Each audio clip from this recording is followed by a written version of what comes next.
Owens Valley, California. In this upcoming episode, we're going to learn the mining history of Owens Lake.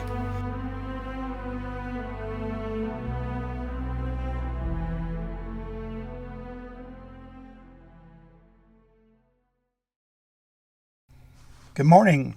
Today we're going to take a trip up into the Owens Valley, California. In particular, an area known as Owens Lake. Been doing a lot of exploration in and around that area, in particular Keeler, California, Lone Pine, and Alancha. And I was compelled to do a story about Owens Lake. Did not realize how much mining throughout the years have actually gone on in and around the lake bed itself. So I'm going to go report on that. We'll drive up there. I got my coffee so that I can make the road trip. Let's go make a video. During my research of Lone Pine and Keeler, I was compelled to tell the story of Owens Lake. This exhibit shows some of the settlements in and around the Owens Lake, along with mining activity throughout the years. Owens Valley is an arid valley of the Owens River in eastern California of the United States. It is located to the east of the Sierra Nevadas, west of the White Mountains and Inyo Mountains. It is split between the Great Basin Desert and the Mojave Desert. Most historians believe that the first non-Aboriginal people to enter the Owens Valley area were American and English fur trappers and mountain men. Although early Spanish explorers may have discovered the area, no records of any such journeys have been uncovered. The Paiutes, however, probably had contact with travelers, judging from their rudimentary knowledge of the Spanish language. Most evidence points to Jedediah Strong Smith as the first non-Indian to enter the region east of the Sierras in present California. John C. Frémont, the pathfinder, named the lake, and the river takes its name from the lake. He named it for Richard Owens, one of his most trusted guides and Indian fighters. Frémont's exploring expeditions were not complete without Alexis Goddard, Kit Carson, and Dick Owens. On the 27th of October, 1845, Frémont's exploring expedition had reached Walker's Lake, which today is located in northern Nevada. And at that time, it was part of the Utah Territory, which eventually became the Nevada Territory, and then the state of Nevada became admitted to the Union in 1864. It was here at Walker's Lake that the expedition was divided into two parties. Frémont, with 15 men, started for Sutter's Fort in California to purchase supplies. The main body of the explorers, numbering about 50 men under the command of Theodore Talbert, after remaining at the lake to recruit their horses under the guidance of Walker, resumed their march southward. Traveling along the eastern base of the mountains, on the 18th of December, they came to the headwaters of a river, and following it down, they found that it emptied into a lake. Frémont, after the two divisions came together, reviewing the discoveries made, says to one of the lakes, "I gave Owens' name." He gave the names of several of his band of rivers, creeks, and lakes that the expedition discovered, but Owens and Kern rivers are the only ones that remain today. The Owens River Valley remained pretty much unexplored for nearly 2 decades after Frémont's explorers passed through it. There was a well-documented military expedition to the Owens Lake area in August of 1859. One of the written entries speaks as the such: "Arriving at the foot of the lake, we found a fine meadow of 800 to 1,000 acres, well supplied with fine water. This constitutes the only desirable spot on the confines of the lake, as there are not 5 acres of grass at any other spot on its borders." The author continues writing in his journal, "This lake is emphatically a saline lake, as its waters contain salts to near the point of saturation, producing a density sufficient to support the human body on its surface. From a casual examination, I am of the opinion that those salts consist principally of borax and the chloride of sodium, or common salt." Inyo Development Company started commercial production of soda ash from Owens Lake in 1887, using solar evaporation ponds constructed just north of Keeler. The ponds were filled with lake water and allowed to evaporate throughout the summer months until trona formed on the bottom of the ponds. Around October, the ponds were drained and the trona was harvested. About 25 to 30% of the dissolved sodium carbonate could be recovered by this means. Some was shipped as trona and the remainder was heated in ovens to produce soda ash. It was then shipped via the narrow gauge of the Carson, Colorado Railroad to market. They also tried unsuccessfully to produce potash around 1916. They continued in operation until 1920, when the lake water became too concentrated for solar evaporation due to the drying of the lake after 1917, completion of the Los Angeles Aqueduct. Around 1912, the Natural Soda Products Company was formed and started operations south of Keeler. They used solar evaporation to concentrate the water and then a process that bubbled CO2 through a tower filled with the concentrated lake water. This process recovered 60 to 70% of the dissolved sodium carbonate as sodium bicarbonate. It was then sold either as sodium bicarbonate or processed into soda ash. They also sold trona from the evaporation ponds. After going bankrupt in 1927, they were bought out by the Michigan Alkali Company, later part of the Wyandotte Chemical Corporation. They continued in operation using a process of chilling the brine to obtain salt soda, but could not stop the formation of sodium sulfate. During this time, a flood occurred in the Owens River, got into the lake and disrupted their operations. The plant was sold in 1950 and continued in operation until 1952, when it was dismantled. Its location is marked by a large white pile of dead burned lime.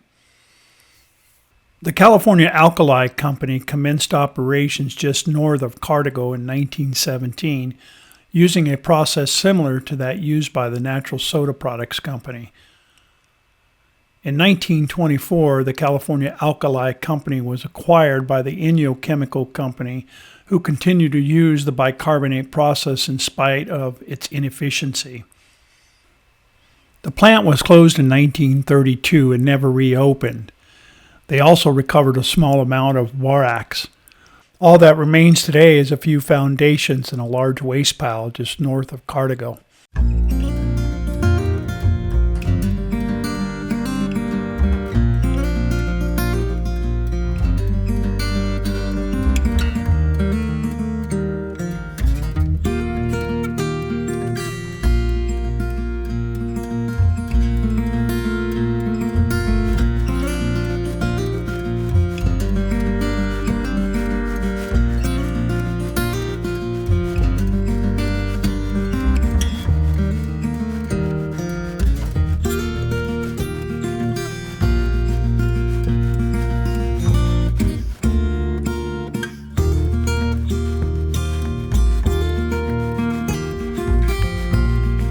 In 1926, the Cunard Syndicate built a pilot modified carbonization plant at Bartlett on the west side of the lake.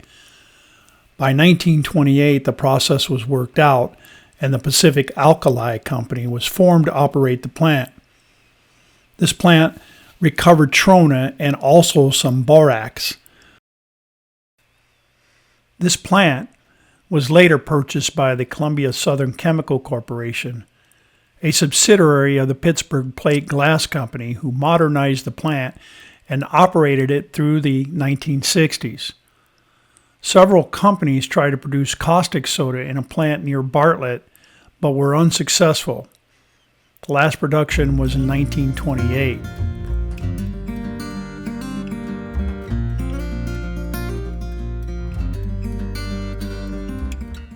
In 1947, the Permanente Metals Corporation started a plant between Cartago and Bartlett on the west shore of Lake Owens. Its life was short and it ceased operations in 1950. All that is left there are concrete foundations.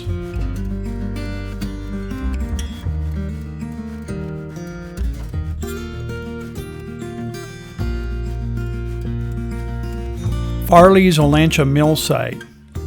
M.H. Farley, working for the Silver Mountain Mining Company in the Coastal Mountains, conceived the idea in 1860 of building a processing mill on a creek flowing into Owens Lake. He explored and named the Olancha Pass that year and completed the first mill and furnace in the Owens River Valley by December of 1862. The historical marker says that the site is about 1 mile west of this marker. When I took off west, I assumed it was a lot closer to the creek than what it was. At first, I crossed the creek and was unsuccessful of finding the ruins at what is known as Olancha Creek.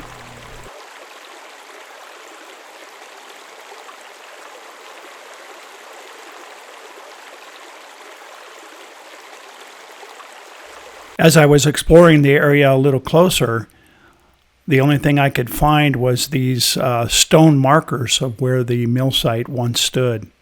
Indian uprisings led to the burning of Farley's mill in 1867, but by then the mining in Cerro Gordo brought activity to the area, and Olancha grew as a stage stop on the road to Los Angeles. These stones were a little bit further from the creek than I expected. And here's some overhead views of those same stones to get a little better idea of the scale and size of these foundations.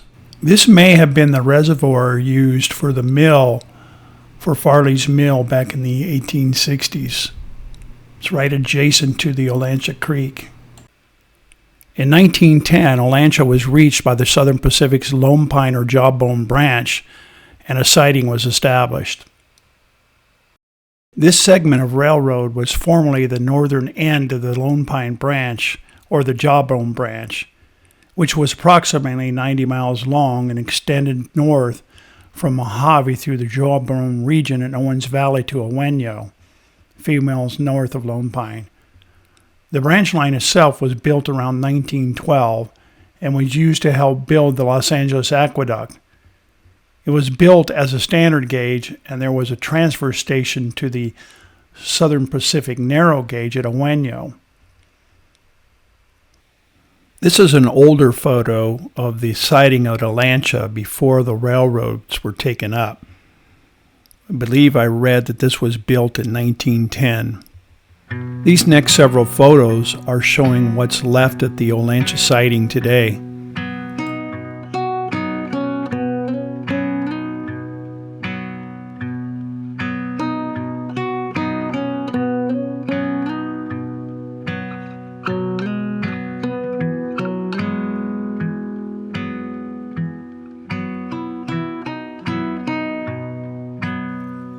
During the next few decades, businesses were opened to serve travelers along the new Midland Trail, later becoming US 6 and US 395. By the end of the 20th century, however, many of the businesses had closed. The railroad abandoned its line in 1980, and the tracks were removed about 1999. Here are a few photos of what Dick's Cafe looks like today.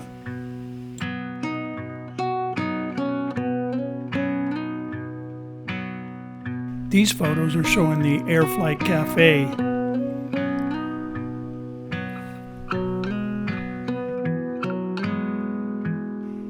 The first post office in Olancha opened up in 1870 and has operated continuously through today.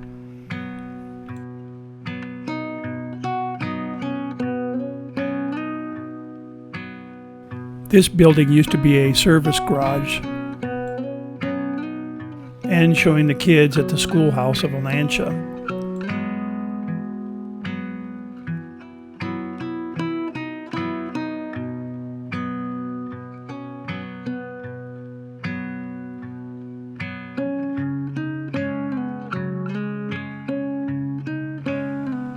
Very nearby the Olancha siding and along the old rail tracks, I found this somewhat interesting building and factory. I don't know much about the dates of it, but it's referred to as the Big Pine Distributors.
Another interesting place at Owens Dry Lake Bed is a place known as Dirty Sock Springs.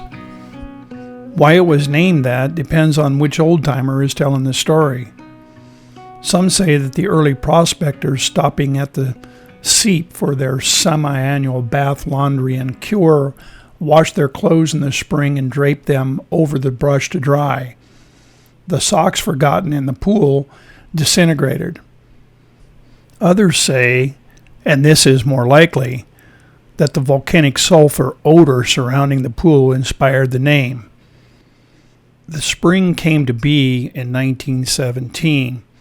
A well was drilled at Dirty Sock in an attempt to find fresh water for use in the recovery of soda, which was needed for World War I. At 12,000 feet, warm water gushed through the casing. The war ended and the project was abandoned. All buildings erected for this purpose, the kitchen and bunkhouses, were moved to Keeler some 20 miles northeast.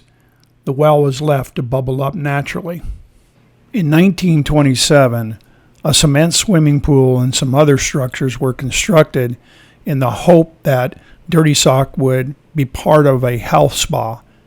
By 1945, all buildings were destroyed.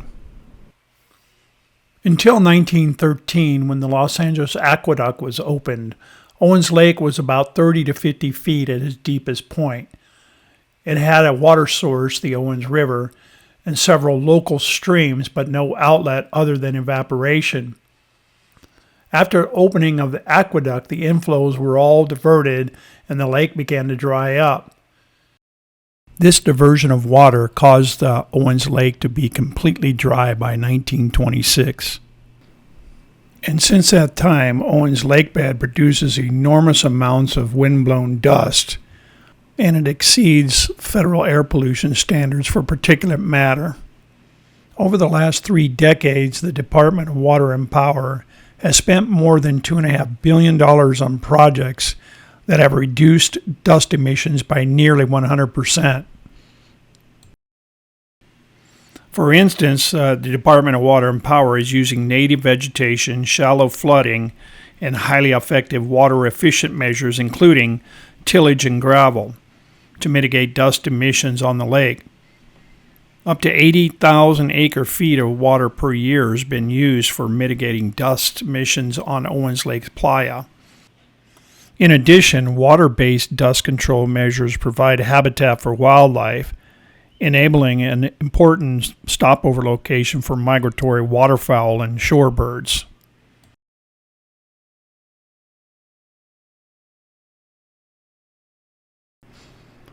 This photo depicts a brine formation.